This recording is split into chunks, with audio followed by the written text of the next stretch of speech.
Social media has undoubtedly transformed our society super quickly. It's a global consciousness. It allowed us to become more aware of each other.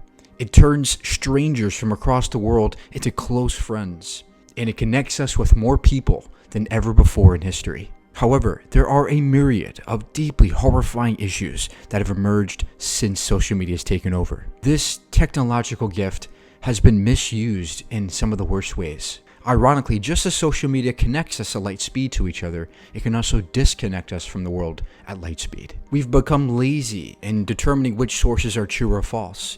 Simple Google searches have replaced scientific inquiry, and parroting influencers and regurgitating what they're saying has become commonplace. In this process, we are devaluing science.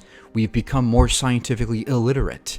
We've lost vocabulary. We've lost the ability to think for ourselves. 42% of Americans don't believe in human evolution. 36% of Americans don't believe that humans cause climate change. 12% of us think the moon landing was a hoax, and 10% of Americans think the earth is flat. A society that runs on science and technology has become largely unaware of how science and technology works. And fostering a culture which devalues science can hinder progress on things like climate change, racism, bigotry, health compliance, LGBT rights, gender equality. The rise in social media is correlated to scientific literacy, but correlation does not always mean causation. Social media is just a reflection of who we are as people. This problem has been lingering for decades, and we are just now beginning to see the major effects occur. 81% of PhD candidates in STEM fields at US universities are foreign-born. In 2011, China has surpassed the US in patent filings, and by 2021, China has now doubled us in patent filings, and that lead is only increasing. In fact, the US saw a net loss of published research scientists in 2021. They lost them to other countries. Scientists are fleeing to other countries, and this problem is systemic. Since 2010, college and university admissions has decreased by 15%. It's been a steady decline even since before the pandemic. American leaders don't understand science either. Only 7% of Congress members have any kind of STEM background at all. US funding of science has decreased to the lowest levels since World War II. China and other countries now have the monopoly on things like AI, nanotechnology, biotechnology, 5G.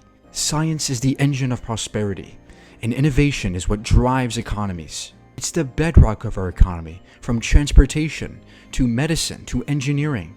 These are things that make our economy happen. Science has played a role in almost every aspect of modern society, yet we are becoming complacent, lazy, and irresponsible with using this gift. So what exactly is the root cause here? Well, there is no one cause. There are many factors that have led to the decline in science in America. First and foremost, we are distracted at a much deeper level than it may seem. Around 2013, social media became a more integral part of our daily routines. Around that time, the processors in our phones became fast enough to handle all the different social media apps that we loved. And now we have 2 or 3 or 4 even apps open at the same time. It wasn't like this. Before iPhone 5, around that time, 2013, most phones were sluggish. This is what really accelerated the entrance to the age of misinformation. Because our eyes have been glued to these screens, and because social media companies have been dumping money into making sure that you stay on these apps for as long as possible, we have become so distracted that we've now dedicated less time to learning and studying. And when I mean studying or learning, I mean really dedicating time solely for learning and studying. Another factor is the educational system. Students are failing at record rates all across America. The school system has put so much emphasis on just getting kids through to reach a specific letter grade that they no longer care about making the student actually feel like they learned something useful for their lives. Students feel like they're just going through the motions. They don't feel like they're actually doing anything useful. So of course they're going to lose interest in it. And they're also distracted by social media. Teachers are being underpaid, and they feel like they don't have the room to foster that curiosity and passion that they want to teach to their kids. Now we have millions of students going through the system, being taught that science is just a collection of facts that you have to memorize for the test. That's not science. Science isn't just a collection of facts, right? It's a way of thinking about the world. It's a new perspective on the world. It's a way of poking at the world around you, seeing what happens, experimentation. Science is an action. It's a method. It's not just a body of facts. What a tragedy this is. We're teaching our students at young ages that science is just a thing that you have to go through. It's tough, it's boring, and it's not useful in any way. No wonder there's a shortage of scientists in America. And it's not that kids don't want to learn. They absolutely do want to learn. We already see this when they talk about their favorite, NBA players or their favorite celebrities. They know all about them, all the statistics about that. Kids are able to learn lots of information. They're so capable. But of course, they're only doing that because they're more interested in those things than actual science, pure science, which is something that resonates with everybody. But school has a way of draining away that passion. 90% of people in America now own smartphones, and it's obvious that all of our attention is on our phones almost all day long. For many people, social media is the only world they know of, so they start to distrust news organizations. They begin to get their news from places like YouTube and Facebook and TikTok. This exacerbates the problem of misinformation because now it renders people completely reliant on social media. We begin to form a bubble around ourselves, and we only trust certain influencers for our sources. So we begin to trust them so much, they become like almost family to us. I can't count how many times I've been told, you only trust scientists? That's a projection of what they're doing. They're looking at people and influencers for their information and their sources. So much that they begin to distrust the science, let alone the fact that that statement was incorrect. I don't just trust scientists. We take a look at the data, the methodology behind that data, and we analyze it, and we falsify it. That's what science is all about. We've also fostered a culture somehow that looks down at criticism, looks down at criticizing beliefs or ideologies that we hold on to. People begin to take it personally. People make these beliefs or these conspiracies part of their identity. What they don't realize is that part of being scientifically literate is being able to detach to these ideologies, at least to some degree.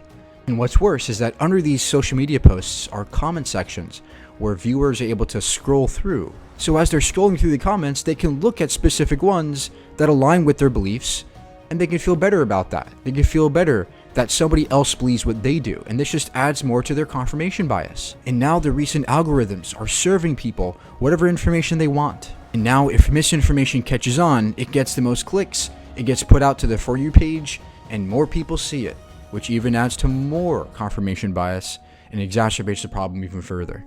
We can get lost in mindless content for hours on end. And lastly, there are economic pressures. We all know that inflation is rising, wages are decreasing, putting more pressure on households to get to work and get more jobs. So with the little free time we have, we are now spending it on social media, further being doused in this misinformation. And now the job market in America is shifting to a more information and service economy, where people are looking into social media jobs, app developers, advertising, data. A lot of the manufacturing jobs have been shipped off to other countries, and now we have people and students in college not wanting to become scientists or engineers, not wanting to further their education, decreasing the amount of exposure time Americans have to things like the scientific method or lab experiments or lab work, further increasing scientific illiteracy in our country. If we continue on this track, the future looks very bleak. One where climate change continues, one where we don't really solve any issues because we don't even understand the issues, one where we are no longer health compliant. We distrust the scientists and doctors who tell us that masks and vaccines work. People are becoming distrustful. We are becoming lazy, irresponsible. So how do we solve this? On Twitter, we are seeing more fact-checking, which is great, but it's causing even more polarity between people who don't understand science and people who do understand science.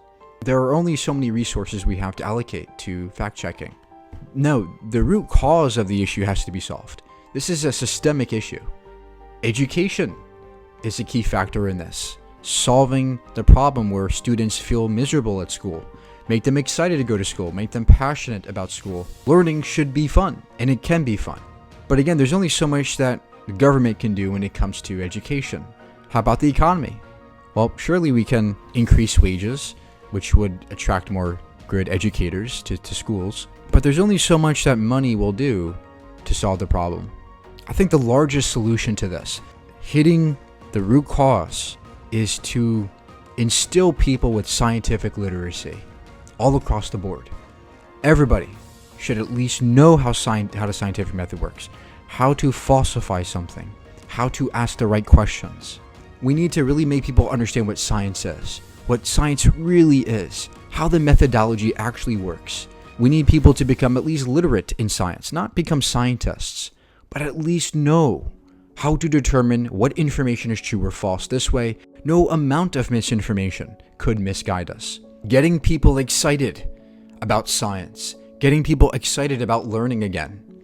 I think that's what's going to make the biggest impact on our culture. A scientific perspective allows you to look at any kind of article or any kind of news site or any kind of post on social media and recognize if it's false or true based on looking deeper into it, based on investigating it. That's what we need to instill in people, that experimental attitude. People have always believed in conspiracy theories. That's never going to go away. Misinformation and disinformation dates back hundreds of years, if not thousands. And the good news is that social media doesn't tend to persuade people into conspiracy theories. It tends more to reinforce those beliefs into people who already do believe it. But they are typically louder on social media. They get more clicks and more attention. So now we need the most scientifically literate among us to speak up. Social media is a gift. As much as it can harm us, it can help us. Imagine if we flipped it. Imagine a world where social media was a place where people go to for good sources of data, and they go to gain critical thinking skills. Imagine if we use social media as a place to spread awareness to the big ideas and to the big issues. If you're listening to this and you think that this is impossible, just know that science has a way of infiltrating many more aspects of our lives than just knowledge. Becoming scientifically literate can change the way you perceive the world. It can change the way you do your finances. It can change the way you see art, the way you do music or movies. Science could be a source of deep reverence for the cosmos. It could be a source of deep appreciation for reality, beyond anything any religion can get you. Science is a life-changing endeavor that just empowers us in every way. But if cognitive skills continue to decline across America, the future does not look very bright. Our economy will continue to suffer. Our people will continue to suffer. Our environment will continue to suffer. But don't be scared to speak up. Don't be scared to utilize social media in a way that helps others. Don't fear criticism. Don't fear bad remarks. Fear a world where you had the opportunity to make a big difference, but you didn't.